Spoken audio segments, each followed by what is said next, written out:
আলহামদুলিল্লাহি রাব্বিল আলামিন ওয়াসসালাতু ওয়াসসালামু আলা রাসূলিল আমিন ওয়া আলা আলিহি ওয়া সাহবিহি আজমাইন। সুপ্রিয় দর্শক ভাই বোনেরা, প্রায় ঘরগুলোতে, আমাদের সমাজের প্রায় ঘরগুলোতে এখন অশান্তি।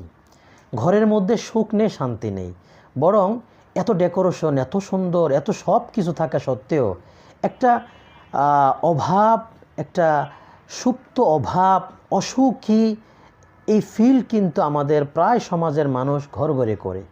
এই জন্য আপনি যদি আমাদের এই কথাগুলো শুনে থাকেন, অবশ্যই আপনাকে বলছি এবং আপনাকে এবং আমাদের দর্শক শ্রোতা সবাইকে বলছি যে ঘরে কি আপনি চান যে আপনার ঘরে সুন্দর সুখ আসুক, রহমত নাজিল হোক, শান্তি আসুক, ঘরে কোনো রকম সমস্যা, কষ্ট সব কিছু দূর হোক, তাহলে এই দুই তিনটা নিবেদন ইনশাল্লাহ আপনারা শুনবেন। প্রথমত যখন আমরা ঘরে ঢুকবো তখন সালাম দিব, আসসালামু আলাইকুম রহমতুল্লাহ, এবং বিসমিল্লা বলে ঘরে ঢুকবো। সদস্যদেরকে, প্রত্যেকটা সদস্যকে শেখানো হবে, শিখিয়ে দিতে হবে বিসমিল্লা, কারণ যেই ঘরে বিসমিল্লা বলে ঢুকবে শয়তান সেই ঘরে অবস্থান করতে পারে না।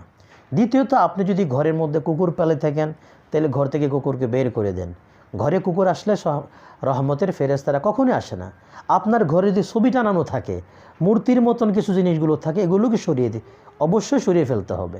আপনি গান বাজনা করেন ঘরে, সবসময় আপনি গান বাজনা করবেন না, ডিজে পার্টি করবেন না, এবং দিনের বেলা রাতের বেলা যে কোনো কিছু সময় অবশ্যই আল্লাহর কোরআনকে তেলাওয়াত করেন। আপনি অথবা আপনার স্ত্রী, আপনার সন্তান অবশ্যই কোরআনের কিছু অংশ আপনি পড়বেন, শুনবেন, অথবা অডিও চালাবেন, কোরআন থেকে শুনবেন।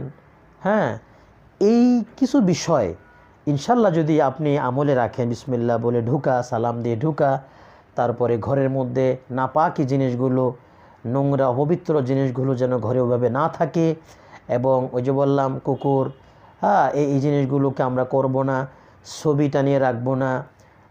রাসূল সাল্লাল্লাহু বলছেন যে ঘরে ছবি থাকবে, কুকুর থাকবে, সেখানে রহমত আসবে না। তাহলে আমাদের ঘরগুলোতে অশান্তি হবে। কোরআনের তেলাওয়াত একেবারেই নেই, নামাজ নাই। এই জন্য কিছু সময় কোরআন তেলাওয়াত যেন অবশ্যই ঘরে হয়, ধর্মীয় চর্চার জন্য ঘরে অবশ্যই হয়। অন্যায় কিছু দেখা, অন্যায় সব কিছু আমাদেরকে বন্ধ করতে হবে ইনশাআল্লাহ। তাহলে আমাদের ঘরগুলোতে রহমত হবে, সুখ আসবে, শান্তি আসবে। কারণ আমরা জানি যেই রাসূল বলছেন যে কলবের ভিতরেই কোনো কোরআন নাই, সে গোটা বিরান ঘরের মতন। তো বুঝেন একটা মানুষ সম্পর্কে এটা আসছে। তাহলে যে ঘরের মধ্যে যদি কোরআন তেলাওয়াত না থাকে, ভালো জিনিস চর্চা না থাকে, তাহলে একটা যত ডেকোরেশন সুন্দর হোক, এই ঘরটা অন্ধকার ঘর, এবং এই ঘরের মধ্যে জিনের আসর হবে, এবং এখানে এই সমস্ত খারাপ জিনিসগুলোর উপদ্রব হবে। এখানে সুখ কীভাবে আসবে? সব সময় ঘরের ফ্যামিলির মানুষগুলো কিন্তু অশান্তির মধ্যে থাকবে। সব মানুষগুলো একটা কষ্ট, কেমন যেন অদৃশ্য একটা খারাপ লাগা, কষ্ট লাগা, ভয়, অশান্তি, এটা ফিল করবে। সুতরাং আসুন আমরা যে কথাগুলো বললাম ইনশাআল্লাহ এই যদি কিছু আমরা করতে পারি, তাহলে আমাদের ঘরগুলো থেকে সমস্ত সব সমস্যাগুলো দূর হবে, এবং আমরা ইনশাআল্লাহ অদৃশ্য এক শান্তি অনুভব করতে পারবো। আসুন আমরা কোরআনের পথে চলি এবং কোরআনের সংস্পর্শে থাকি। আল্লাহ তাআলা আমাদের সকলকে আমল করার তৌফিক দান করেন। আমিন।